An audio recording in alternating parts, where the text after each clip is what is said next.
I was totally amazed that an illegal substance that to me was garbage was helping me medically. I was bedbound for about 5 years. I couldn't hold a job. I had to quit school. I was near death. I believe that medical marijuana saved my life.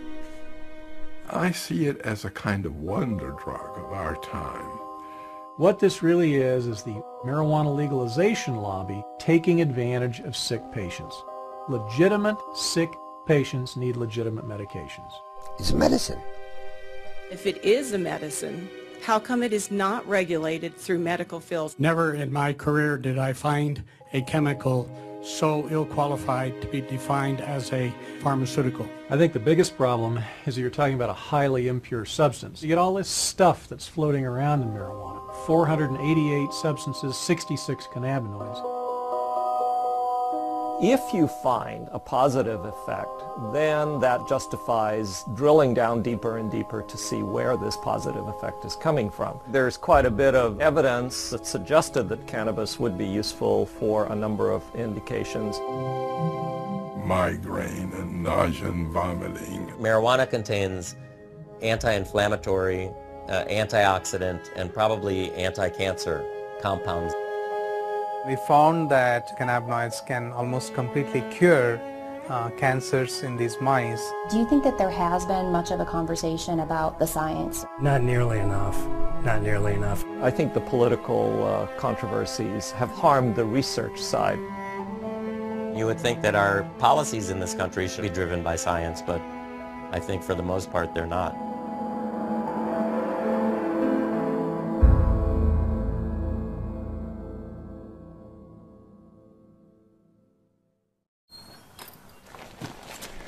I'm not one for just sitting around.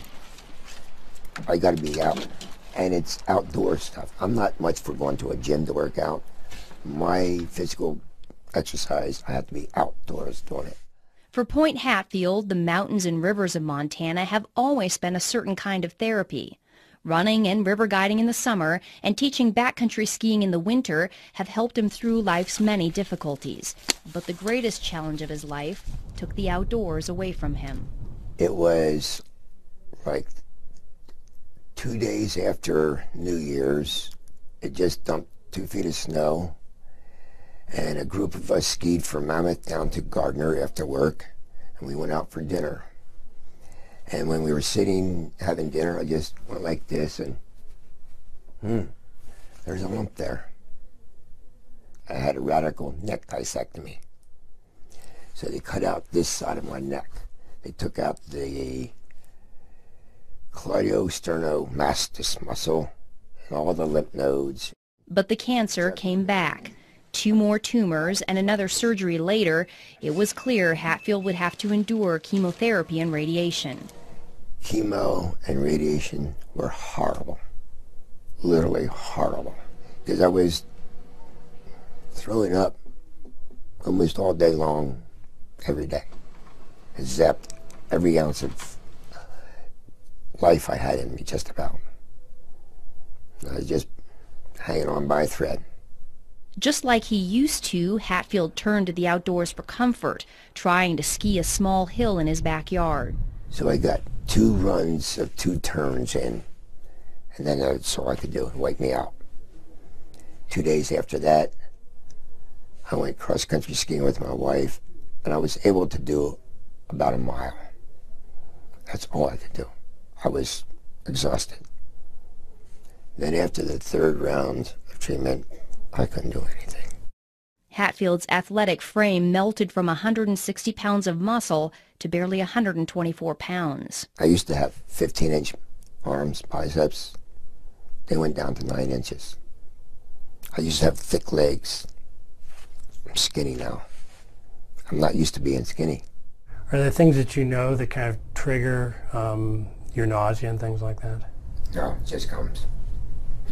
Just like that, it just comes. And we've used the other anti-nausea medications with you. I was on Ativan. I was on Zoloft. I think Zofran too. And there was a couple of steroids that I wore a patch with. I think there was a couple other drugs too that they tried. Dr. Jack Hensold is Hatfield's oncologist. He says these are common anti-nausea medications that work for most patients. We have very good anti-nausea medications now, and you know, I make a little bit of an advertisement for that right now. People don't get sick on chemotherapy as they used to because the standard anti-nausea medications are so good. But Point Hatfield wasn't one of those patients.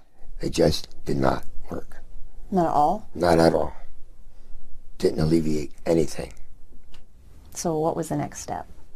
Well, then Dr. Hensold asked me if I would be willing to try medical marijuana. I said, I'll try anything. We've had patients who've tolerated very well, and it's done some really good things for them. Even though Hatfield had his doctor's blessing, he still needed the green light from Wendy Gwenner, the hospital's oncology social worker. We had a fair number of patients who came out of the woodwork who probably were users anyway and said, well, gosh, I've got cancer. Can I get a card? And the answer is no, you can't. Gwenner carefully evaluated Hatfield's case, just like she does with every patient, before signing off on the medical marijuana recommendation. We have to be screening you and making sure that we've used appropriate medications as first-line treatment if our antiemetic medicines have not worked well, and we've gone through our cadre of medicines, then we would go to medical marijuana. After I got the medical marijuana, it just alleviated so much of that sick, pukey feeling, and alleviated the throwing up. Immediately? Immediately. Wow. Immediately. It's like it was a godsend. It was a wonderful thing, because that throwing up all the time is not good. Right, right. I believe that the medical marijuana saved my life. I couldn't eat anything, couldn't swallow, and I just think it saved my life. 5 years after he was first diagnosed, Hatfield is cancer-free and enjoying Montana's beauty again. Nowadays, he says the beauty isn't the only thing he loves about this state. He loves the progressive voters who passed the state's compassionate use medical marijuana law in 2004, allowing patients like him the option of using a drug at the center of a growing controversy. There's a false stigma attached to it, and I'm doing this interview to help other people. Why not? It's our job to help other people. It's our responsibility. If we can do something for people, why not do it? If something can help somebody, why not let those people have that? Impassioned pleas from patients just like Hatfield have been the spark behind a nationwide movement to allow access to marijuana as a medicine. By the fall of 2010, 15 states had passed laws similar to Montana's. This is all in direct conflict with federal law. Since the 1970s, the U.S. government has considered marijuana a dangerous drug, one with a high potential for abuse and no accepted medical use. It's known as a Schedule I drug, the most restricted category. Marijuana shares its Schedule I status with drugs like heroin, ecstasy, and LSD. Drugs that have a high potential for abuse but do have an accepted medical value are placed on Schedule II. Some of the drugs currently on Schedule II are methamphetamine, cocaine, opium, and morphine. Doctors can legally prescribe medications on Schedule II. They cannot prescribe Schedule I drugs. So doctors like Hensold cannot legally prescribe marijuana to patients like Hatfield. Instead, state marijuana initiatives carve out a gray area, allowing doctors to make a recommendation for medical use. But they do so at their own peril, since the federal government still views any marijuana use, even medical, as illegal. The government publicly says, well, marijuana's not a medicine because we don't have enough studies to show it, or we don't have this, or we don't have that. And you go, well, here I am. You've been sending me this for 28 years. Every month, Florida stockbroker Urban Rosenfeld receives a tin of 300 federally grown and rolled marijuana cigarettes, complete with a legal marijuana prescription glued to the side. Does it seem hypocritical to you? Of course it's hypocritical. Of course it is. I mean, the fact they've been giving it to me for all this time, they've given me over 120,000 medical marijuana cigarettes so far in my lifetime. In the 28 years, 120,000. Rosenfeld is one of 4 surviving public patients in a little-known federal program. I show them my tin can, I show them my marijuana, they go, what? What do you mean the federal government grows this? What do you mean the federal government supplies this? They have no idea. It was called the Federal Investigational New Drug Program. Since applications to the program are confidential, the exact number of patients who made it in is unknown. Rosenfeld believes he was one of about a dozen patients who received legal marijuana cigarettes from the federal government. We were able to convince the government that nothing else worked, and so they had no choice but to give it to us. Rosenfeld argued he needed marijuana to treat his terrible pain caused by a rare disorder diagnosed at age 10. It's called multiple congenital cartilaginous exostosis, which means bone tumors on the end of long bones, that whatever tumors I had at puberty will grow as I grow. They mostly grow outwardly into the muscles and the veins, stretching the muscles and the veins, making it very painful and very tender. I'd be screaming and crawling on the floor for 2 hours trying to get the muscles to get back in place. And then once they finally got back in place, the muscle would be so torn that I couldn't walk for 3 days. On top of the pain was the knowledge that any of the hundreds of benign tumors in his body could become malignant at any time. Rosenfeld spent his youth and teen years on synthetic morphine, muscle relaxants, and sleeping pills. By age 20, he was taking more than 200 pills a month, and he was a vocal critic of illegal drugs. I hear kids talk about drugs and things like that, and I go, why are you doing drugs? I mean, look at all I have to do. You'd be thankful you're healthy. Even so, Rosenfeld finally gave in to peer pressure and tried marijuana in college. He says he didn't feel anything and decided the drug was useless and that his friends were just imagining they were high. But a strange thing happened one night while smoking marijuana and playing chess with a friend. Rosenfeld did something he hadn't done in years. He sat comfortably for 30 full minutes. I thought, well, wait a minute. In what way did I take all the narcotics and drugs I had to allow me to sit? And I thought, gee, I haven't taken a pill in 6 hours. Well, then how can I sit? And just then, it was my turn with the joint. They handed me the joint. I looked at this piece of garbage, because to me it's all it was. I said, this is the only thing I've done differently. I've smoked this garbage. I wonder if there's any medical benefit to this garbage. Rosenfeld had stumbled onto another potential medical use for cannabis, chronic pain. When he joined the federal program in the 80s, he became one of a rare group of medical marijuana patients who could speak openly without fear of arrest about its medical benefits. Their stories added some legitimacy to an expanding body of anecdotal evidence. Medical marijuana has grown to a point where the government looks foolish saying it's not a medicine. It is a medicine. 82-year-old retired Harvard professor Dr. Lester Grinspoon is well-versed in the anecdotal evidence surrounding medical marijuana. He's told Urban Rosenfeld's story along with many other patient stories in his book Marijuana, the Forbidden Medicine. His opinion of cannabis has come a long way since he first began investigating it as a young assistant professor of psychiatry at Harvard in the late 60s. Back then, he certainly did not see it as a medicine. Could only see from my ivory tower that lots of people were using marijuana. I had a concern that marijuana was a terribly dangerous, I believed it, a terribly dangerous drug. And why wouldn't he?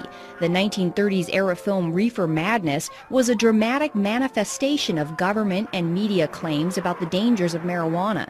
The film portrays marijuana smokers as delirious, insane, even homicidal. Dr. Grinspoon was gravely concerned, and he wanted to give young students the proof that marijuana was hurting them. I went into the library and started to look at this. I wanted to provide a scientific and medical basis for the prohibition. What was the government standing on and saying that this was a dangerous drug? Psychotic reactions can happen. Marijuana is now known to initiate depressive episodes, delusional episodes, manic episodes, and even psychotic episodes. Dr. Eric Voth is an internal medicine physician and an addiction and pain specialist in Topeka, Kansas. He's also the chairman of the Institute on Global Drug Policy and has advised former presidents Reagan, Bush Sr., Bush Jr., and Clinton on drug policy. A critic of medical marijuana, he says one of his biggest concerns is the risk of mental illness, especially schizophrenia. There are clearly patients where it kind of uncaps the psychosis. Schizophrenia is a form of a psychotic illness, and uncapping it in people who didn't know they had it. There have been episodes, again, of people who have sort of uncapped and continued schizophrenic that did not have it ahead of time. Indeed, research has shown a connection between marijuana use and schizophrenia. There is also great concern over marijuana use in teens and young adults because their brains are still developing. But it's still unclear whether marijuana causes mental illness or someone with a mental illness is more likely to use marijuana. As a psychiatrist, Dr. Grinspoon's expertise was in schizophrenia, and he strongly disagrees with critics who say marijuana may trigger the disease. I think that is absurd. If you just take the fact that schizophrenia, the frequency of schizophrenia is about 1% the world around. Now, you would expect with a drug that's used as often as it is, you would expect that there'd be a little bleep in this. It doesn't change a bit. It hasn't changed. In fact, you can find as much literature about how cannabis is useful to schizophrenic patients as it's harmful. Dr. Grinspoon could not find evidence to back up the government and media reports that marijuana use leads to drug-induced violence,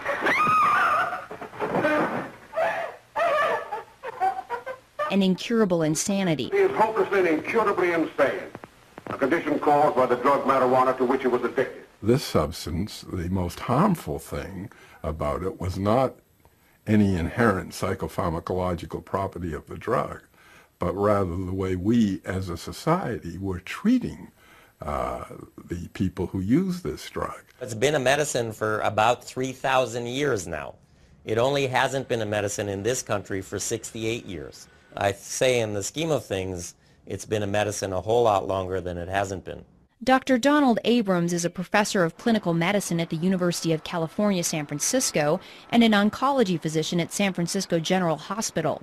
He says doctors were able to freely prescribe cannabis for various ailments up until 1937. Harry Anslinger, who was a prohibitionist and the first head of the Federal Narcotics Bureau, decided to introduce the so-called Marijuana Tax Act.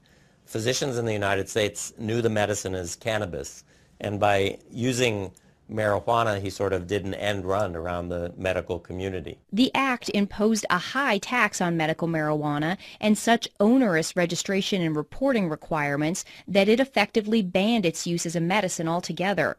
The American Medical Association came out in opposition to the act, with Dr. William C. Woodward testifying there was no evidence the medical use of cannabis was causing addiction, and that there are evident potentialities in the drug that should not be shut off by adverse legislation. He opined that it's impossible to foresee how much the new regulations will deprive the public of the benefits of a drug that, on further research, may prove to be of substantial value. The Marijuana Tax Act delivered the final blow to a medicine that was already being replaced by the opiates and aspirin. Cannabis was removed from the U.S. Pharmacopoeia in 1942. The fact that cannabis was an accepted, valuable medicine in the United States for nearly a century might be surprising to the teens who grew up watching the dramatizations of reefer madness. It certainly came as a surprise to Dr. Grinspoon. I discovered when I got into the library that I, despite my training in science and medicine, had been brainwashed. He put his findings into an 80-page paper, aptly titled Marijuana Reconsidered. It was later published in Scientific American. Then his professional investigation of cannabis took an unexpected, personal turn. His son Danny, suffering from childhood leukemia, had begun chemotherapy. The chemotherapeutics that he had to receive were just devastating to him in terms of the nausea and vomiting. It's a nausea that goes right down to your toenails. I mean, it's really beyond description. Even with all his prior research, Dr. Grinspoon still had no idea that marijuana might be able to stop Danny's chemotherapy-induced nausea. One night at a dinner party, an oncology doctor who had read his paper on marijuana related the story of a 17-year-old with leukemia who used marijuana to treat his terrible nausea. On the way home from there in the car, my wife, Betsy, asked me, don't you think we ought to get a little bit of marijuana for Danny the next time he gets... And I said, I'm almost ashamed to say this. I said, no, that would be breaking the law, and I don't want to offend the physicians, you know, who are taking care of him. So I was against it. She's a rather plucky woman, and next time he came in for his chemotherapy, she went up to the Wellesley High School parking lot, and they found his friend Mark, and asked him if Mrs. Grinspoon, wanted a little bit of marijuana. When Dr. Grinspoon showed up for Danny's chemo treatment, he was surprised to find his wife and Danny so relaxed. They were joking, and he was smiling, and no problem.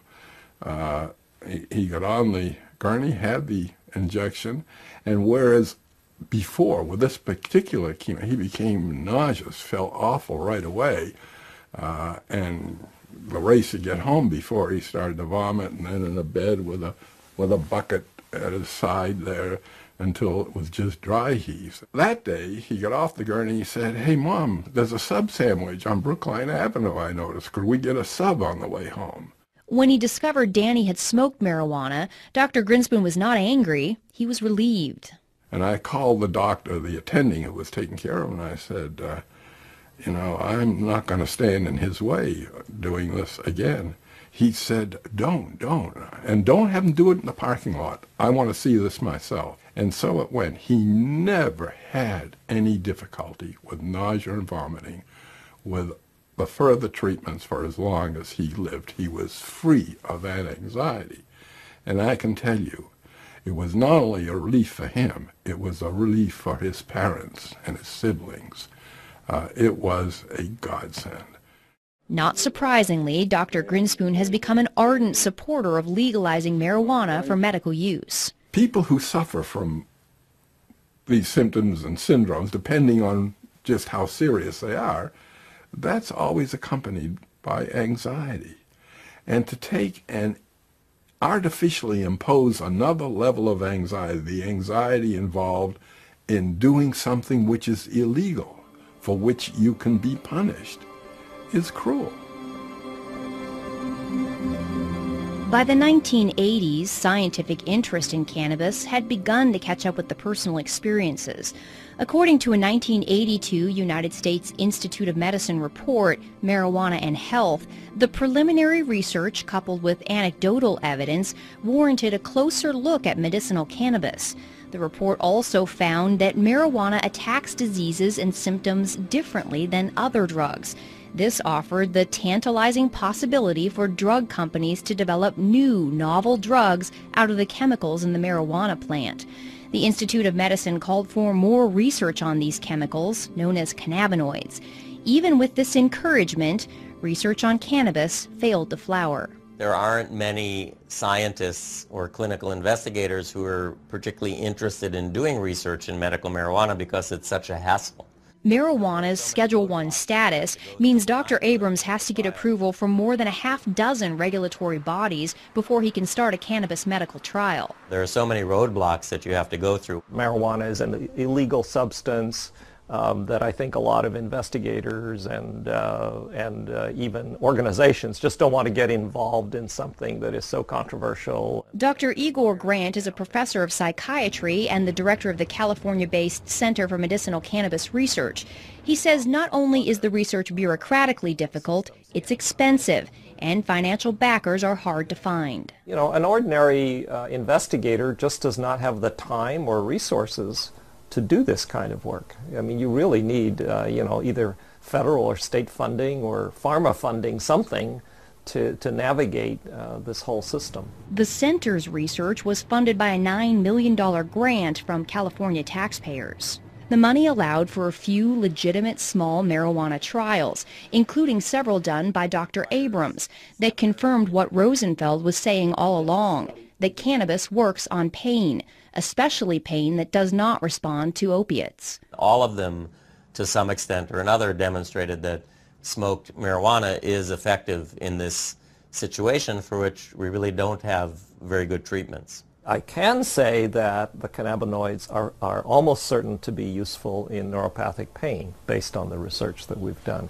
But even when researchers get significant results like this, Dr. Abrams says cannabis research can still be an academic dead end. When I submit it for publication, I have found what I perceive to be a publication bias, that people are not particularly interested in publishing data suggesting that marijuana might have some benefits.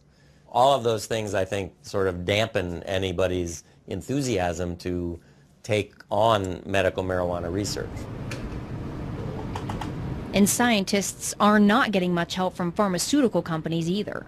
No pharmaceutical company is interested in supporting, marijuana research. Because it's a naturally occurring substance out in the world, so you can't patent it per se. So the research on it is quite dicey. It really is. Nobody can make any money on that research or on that development. Even if drug companies created a novel marijuana plant drug that they could patent, doctors could not prescribe it. It's going to be a class 1 type of drug. It's not going to be broadly used. And again, why do you want to spend a lot of time developing a drug that you can't really sell? Why would a pharmaceutical company want to get involved with something like that? I think until marijuana is rescheduled, large-scale research will probably not occur. Advocates have been mired in a decades-long legal fight with the U.S. Drug Enforcement Agency to do just that. In the late 80s, they made the argument that marijuana has accepted medical value and that it belongs on Schedule II. It was a judge who, my understanding was, basically suggested that it be made a Schedule II. According to government documents, the DEA's administrative law judge, Francis Young, found there was incontrovertible evidence that cannabis was an effective medical treatment for nausea and appetite loss, multiple sclerosis, and spinal cord injury spasms. Judge Young ruled marijuana should be moved to Schedule II, writing, "The evidence in this record clearly shows that marijuana has been accepted as capable of relieving the distress of great numbers of very ill people.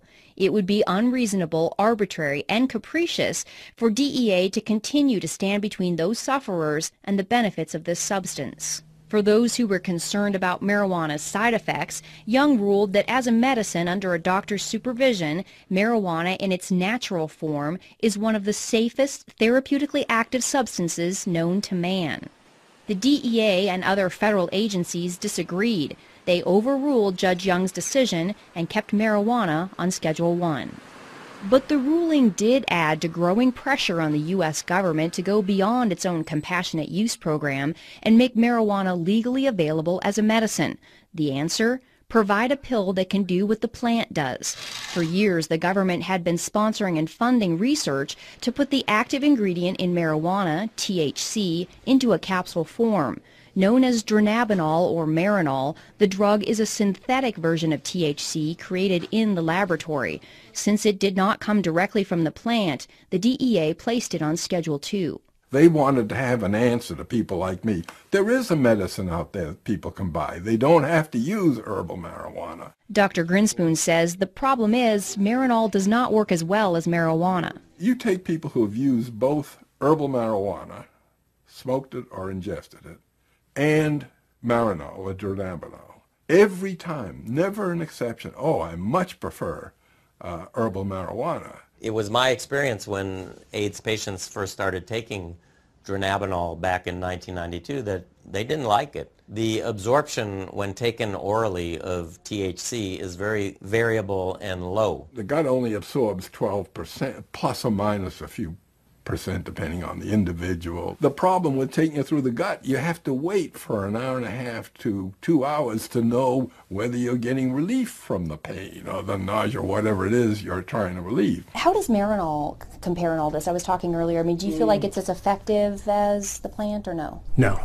I do not believe Marinol is as effective as marijuana or THC. And why do you say that? I've never really seen it work. We've added on, it's expensive, and I've never had a patient who seemed to get much benefit from it. We really haven't had very much success with patients with Marinol for any side effect management. So there's something that is lost in with the THC in that processing. Dr. Abrams says what's lost in the processing are all the other cannabinoids in the plant, some of which are known to mitigate the high associated with THC, making the patient feel more relaxed instead of anxious. There are 400 other compounds in the plant, including 70 other sort of lookalikes to delta-9 THC, and those are all there for a reason. They provide balance, if you will, the yin and the yang, and my opinion that you lose that balance when you remove the single most psychoactive component from the plant and use that as a pharmaceutical. I've used Marinol on some patients selectively. I've not had any problem with Marinol. Dr. Voth says while he's not overly impressed with Marinol, he would rather have patients take a pill. He says telling a patient to smoke an illegal plant is substandard medicine. I treat a lot of sick patients with all sorts of different pain and neuropathic disorders and cancer, etc. And I cannot think of one circumstance in 27 years of active practice that I've had to say, well, it's time for you to smoke dope. I just haven't. And that includes terminal patients and hospice patients. Anyone who says that, we have adequate treatments for all of the conditions for which marijuana is purported to have some effect, I don't think that is a correct statement. I think the fact is that we have a lot of difficult to treat conditions, and there may be a niche or a place for the cannabinoids with some of those conditions.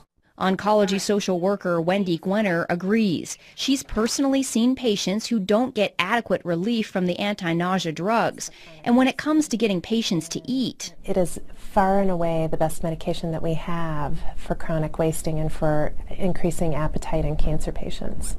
There's probably nothing that works as well for appetite stimulation that we have as marijuana. But Dr. Hensoldt says cannabis does have one side effect that certain patients don't like, namely the high. Most of the side effects I worry about with patients are really the euphoria and the altered sense of consciousness that people get, and whether they'll tolerate that or not. Generally, you'd consider a high as an adverse effect, so that adverse side effect for people who don't want to be high is really a problem.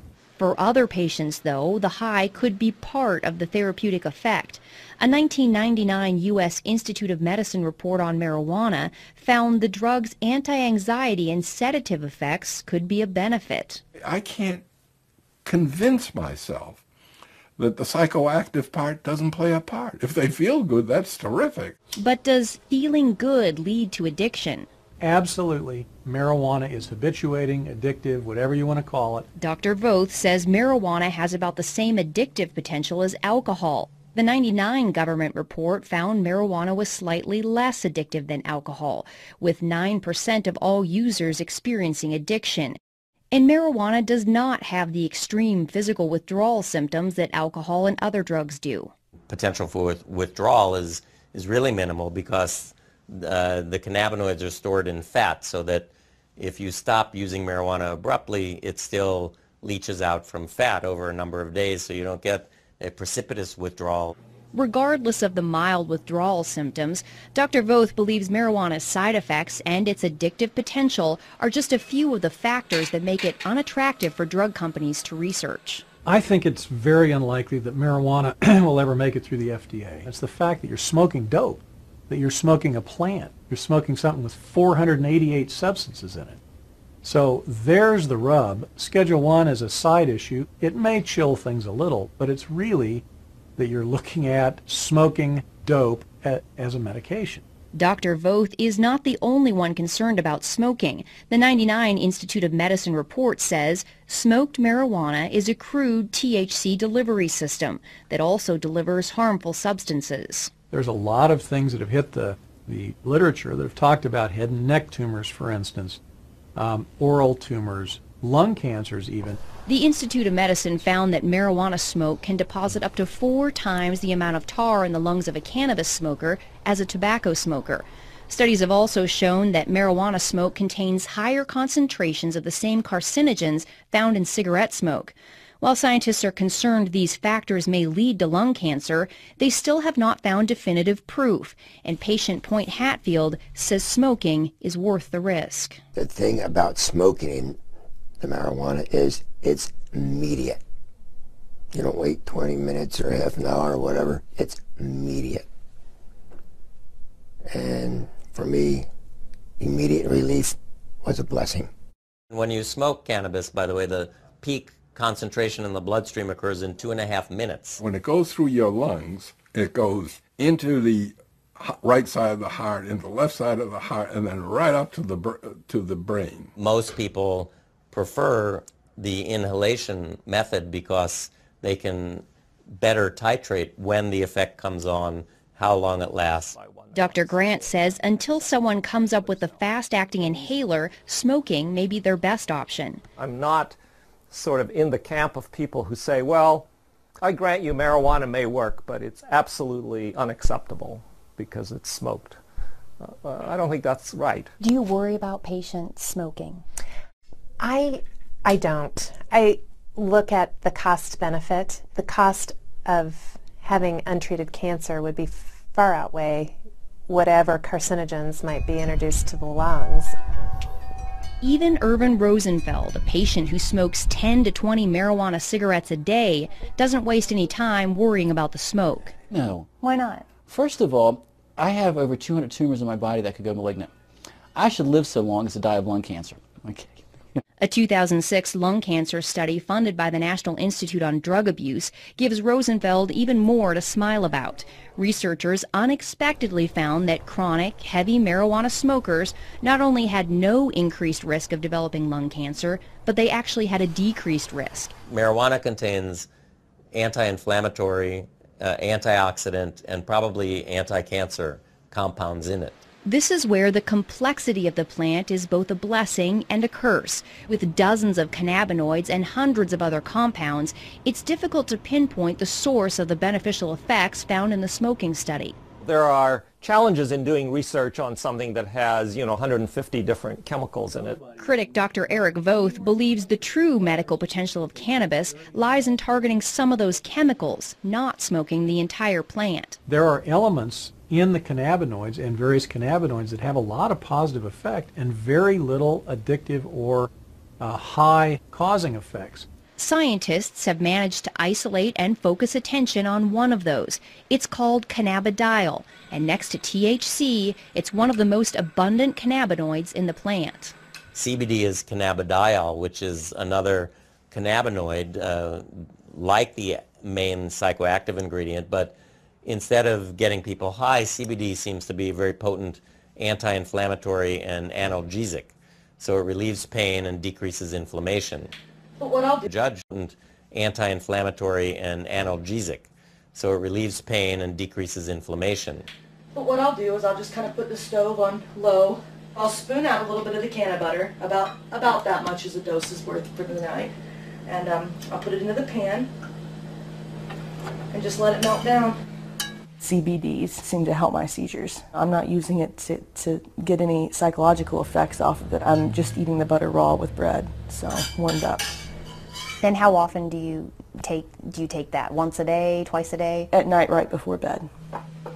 I used to be on approximately 14 different prescriptions, and I would still have up to 12 seizures a day.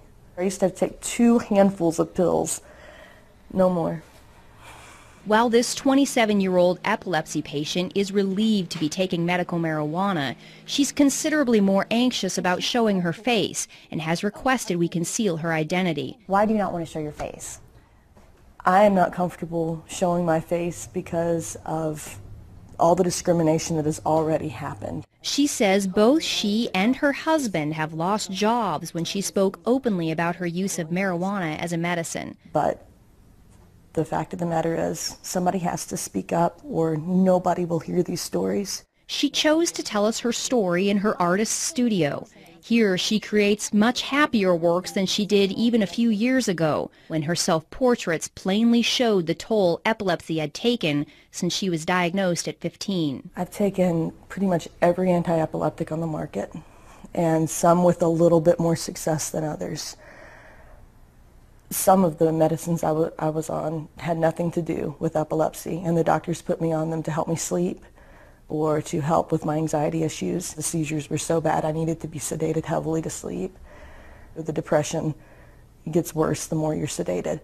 Despite the constant seizures and depression, she graduated high school and was accepted into a private women's college to study psychology and fine arts. The seizures were so intense by my early 20s that I couldn't stay in class. And as the stress of exams would come closer, that would trigger seizures. She had to withdraw from college just a handful of credits short of graduation. The seizures were so bad and the medication so debilitating that getting a job wasn't even an option. She was bedbound for years while the epilepsy ruled her life. My husband would have to call me, 25 times a day from work just to make sure I was still breathing okay. I could not shower by myself because if I slipped and fell, it only takes a half inch to drown. So we were living on pins and needles with me having that many. That's when she decided to move to a state with a medical marijuana program. She had read stories about its potential to treat epilepsy, and she wanted legal access to it. How did that impact your seizures? They started slowing down. I had to build it up in my system, and it wasn't until I started ingesting it that they really stopped completely. The potential of the CBDs in marijuana to mitigate epileptic seizures is not new.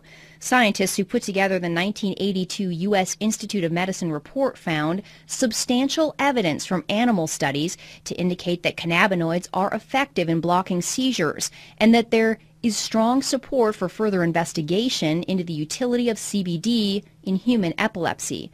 The subsequent 1999 Institute of Medicine report was less enthusiastic, saying the solid scientific evidence still isn't there yet, and it was unlikely to be a fruitful area for drug research. I'm not waiting for the FDA approval to come through. I know how it affects my body, and that's one thing that I've learned through taking prescription drugs all these years. I have to know how this stuff is going to affect me, not what somebody else says it does for them. Not only has it completely stopped her seizures, but she says something in the plant works for her anxiety, depression, and insomnia too. So she sees the scientifically undesirable cornucopia of substances in the plant as a benefit, not a detriment. The fact is it works. It works better than anything I've ever tried, any pill I've ever taken. The cannabinoids have multiple actions. It's not just on pain, or in her case maybe anti-epileptic action, but for many people, they have a sedative and anti-anxiety effect and so forth. I'm a cancer doctor, and I often suggest to my patients that they consider marijuana for their loss of appetite, nausea, pain, depression, and insomnia. It's one medicine they could use instead of 5. Critics of medical marijuana are highly skeptical of claims it can treat just about everything. How is it possible that one plant has the potential to treat so many different ailments? Intriguing answers started appearing in the early 90s when researchers pinpointed receptors in the brain and the body that bind with the cannabinoids. Receptors can be described as locks on the surface of a cell, and when the correct key binds with the correct lock or receptor, it opens the door and delivers messages. Sometimes the message is that the body is feeling pain. Other times the message may be that there's an invader and the immune system must attack. Scientists located 2 receptors, cannabinoid receptors, one called the CB1 receptor, mainly in the brain, and the other is the CB2 receptor, which is mainly in cells of the immune system. The CB1 receptors are extremely abundant in the brain, but they're also found all over the body in the major organs, the heart, the liver, kidneys, and pancreas. After finding all these locks that accepted the cannabis key, researchers made the next big discovery. The human body makes its own cannabinoids, called endocannabinoids. We have this whole elaborate system where we have these receptors in our brain and in our immune system, and these circulating chemicals that we produce ourselves that really are very, very similar to the chemicals in the marijuana plant. The only difference is that the endocannabinoids that we produce are in such small quantities and they're also rapidly degraded, so that therefore we are not high all the time, or we don't have that feeling of euphoria all the time. Dr. Prakash Nayagarkatti is a professor of pathology and microbiology at the University of South Carolina. For the last decade, he's been doing research on what's become known as the human endocannabinoid system. The precise functions of the endocannabinoid system is it's still being understood, actually. The discovery of the system, however, is already revealing clues that have bolstered the personal stories of relief. The areas of the brain that control nausea and vomiting, chronic pain, and epileptic seizures all have cannabinoid receptors. What do these things do? Well, in the brain and the nervous system, the cannabinoid system seems to exert kind of a dampening effect. It's kind of an internal, I like to think of it as a neurological shock absorber. And when they looked in other animals, they found these receptors were present in basically all animal species. So why do dogs and monkeys, for example, need to have cannabinoid receptors? They must be playing a very critical role in trying to maintain some of the physiological functions. The whole development of the fact that there are cannabinoid receptors in endocannabinoids has really given drug companies and pharmaceutical investigators a lot of opportunity to try to manipulate the body's own cannabinoid system. That's because now they can create synthetic drugs that target the receptors instead of taking chemicals from the plant. By avoiding the plant, they get around the controversies and complications of its Schedule I status. A search of the U.S. patent database reveals numerous large pharmaceutical companies have filed recent patents claiming their cannabinoid receptor drug has the potential to treat almost everything: multiple sclerosis, Alzheimer's, Parkinson's, rheumatoid arthritis, Tourette's, epilepsy, heart disease, obesity, various mental illnesses, and the holy grail of medicine, a cancer cure. We feel that these cannabinoids give us an opportunity to study their functions, and see how we can exploit them, how we can manipulate these cannabinoids and the receptors to find cures for a large number of diseases currently in which there is particularly no cure. As an immunologist, Dr. Nayagarkatti and his researchers at the University of South Carolina are exploring the impact cannabinoids and the CB2 receptors have on the human immune system. Both U.S. reports on marijuana found the cannabinoids do suppress the immune system, and previously this was seen as a concern. But Dr. Nayagarkatti believes tamping down the immune system could be a good thing. Is a concern, but Dr. Nayagarkatti believes tamping down the immune system could be a good thing. There are about 80 different autoimmune diseases, and basically autoimmune diseases are triggered by your immune system going haywire, getting hyperactivated and destroying certain cells and certain tissues. In multiple sclerosis, for example, the immune system suddenly begins attacking the brain and the spinal cord. Rheumatoid arthritis and lupus are similar diseases caused by the chronic inflammation associated with an immune system gone amok. The cannabinoids dampen down response to bacteria or foreign agents or injury to tissues. A lot of scientists and researchers are interested in those properties of the cannabinoids, in trying to see how we can suppress the immune response in autoimmune disease conditions. For Dr. Nayagarkatti, the research has gone far beyond treating inflammatory problems. He's narrowing in on the potential of cannabinoids to kill immune cells that have mutated and become cancerous. Once they become cancerous, they no longer die a normal cell death. Instead, they begin growing and spreading uncontrollably. We were one of the first labs to demonstrate basically that not only the immune cells, the normal immune cells express these cannabinoid receptors called the CB2 receptors, but also that when these immune cells get transformed and they become cancer, to our surprise we found that these cancer cells continue to express these CB2 receptors. This was an exciting discovery because the CB2 receptor can act like a target for the cannabinoids. Once they bind with the receptor, they can tell the cancer cell to die. So basically telling the cells basically to commit suicide, and that's what they do. And we demonstrated that that would be the mechanism by which the cannabinoids can kill the cancer, and therefore it can be used effectively as an anti-cancer agent. Dr. Nagar-Katti and his researchers were able to eradicate almost 100% of the cancer in test tubes. But they were skeptical they would see similar results when they moved on to tumors in mice. To our surprise, we found that almost 25 to 30% of the mice completely rejected the tumor. They were completely cured.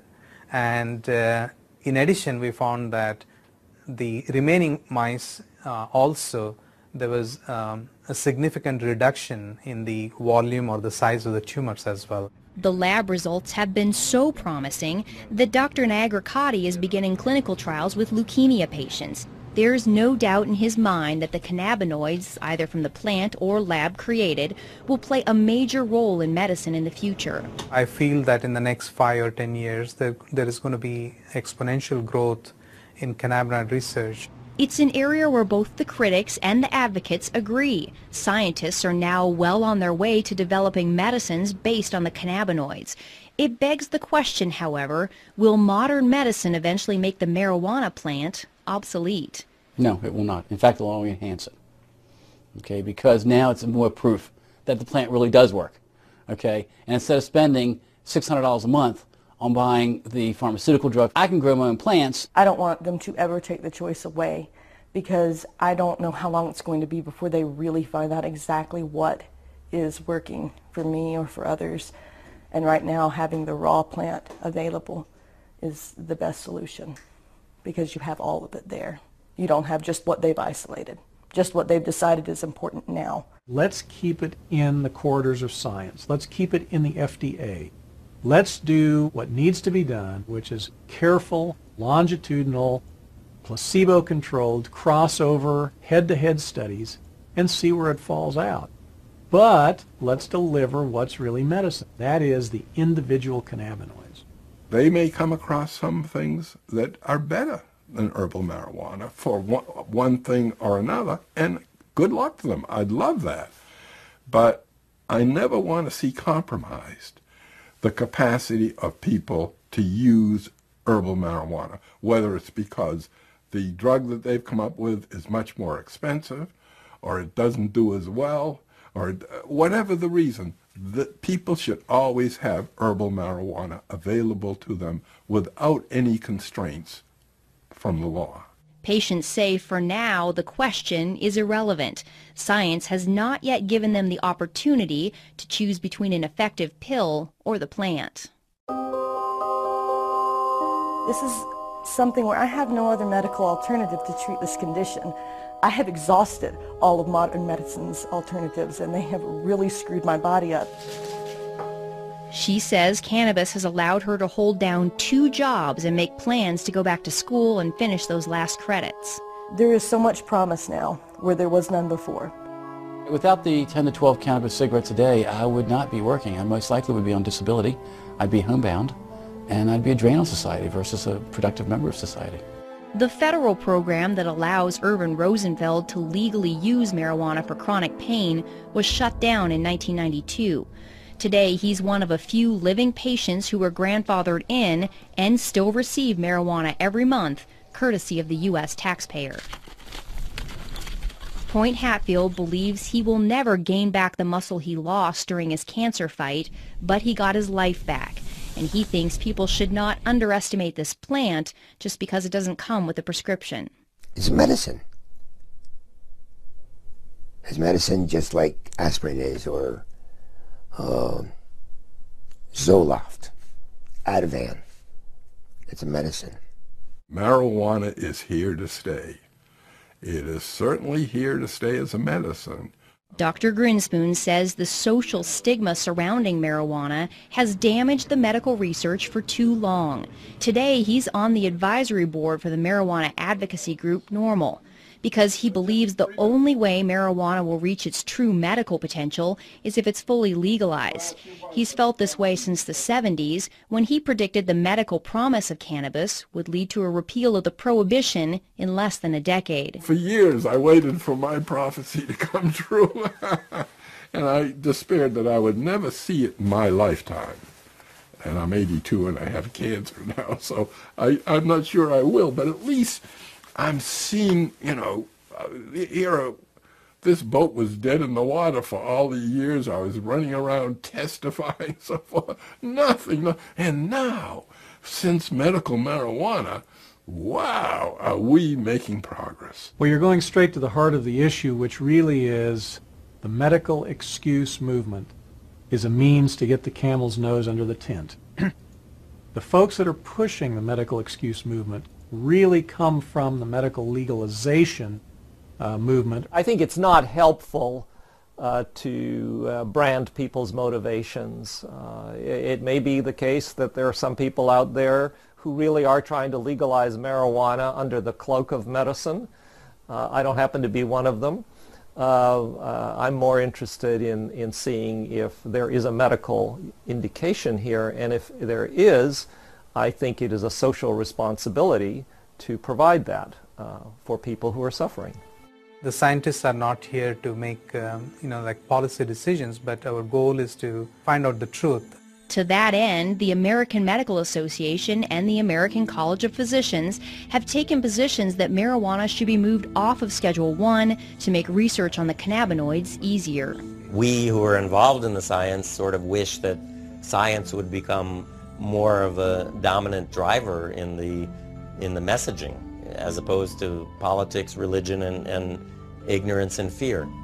I like to say it's time to have more light than heat on the subject, and clear away the smoke here. When you strip away the smoke of the social and political issues, one thing is clear. After decades of controversy, conjecture, and limited research, we have arrived at last in the realm of science. We know more about the secrets of this complex plant than at any other time in history. The only question now is where that knowledge will take us.